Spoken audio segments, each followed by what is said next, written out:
Welcome back. This evening, diving into a pressing issue for renters in Florida. We're talking about mold. Yeah, it's a problem many face, particularly in the aftermath of the recent storms. And Courtney Robinson joins us right now. Courtney, regulation varies by state. It does. So what are renters' rights here in Florida, and how can mold really affect your health? I spoke with renters, experts, and a doctor to find out. So what are we looking at here? So this was the first leak. This is Ally Caldwell. Started out of this light here, and this is right in the bedroom. She first noticed mold in her Brandon apartment after a roof leak last August. 4 months later, the leak was fixed, but the mold remains. And they told me they really couldn't fix it, anything on the inside, until they fixed the outside. And I asked for an ETA estimate, said we were concerned about mold, and then it just went silent on their end. Despite repeated reports to management, Ally is still scrubbing mold off the walls weekly.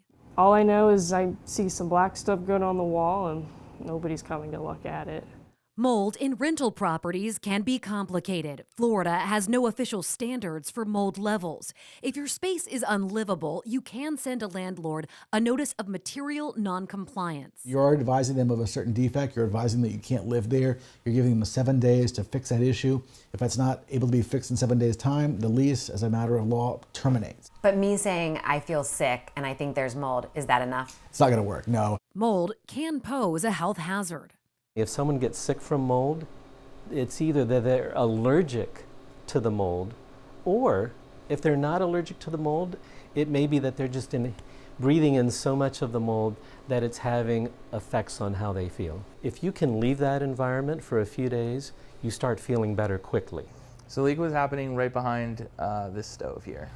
Justin Cupo got sick from mold in his own condo. Now he helps others with mold removal. You're solving somebody's issue and you're ultimately making their environment better, which is going to make them healthier. Cupo says in Florida, you need both a certified mold assessor and a licensed remediation expert. Just handle it as quickly as you can.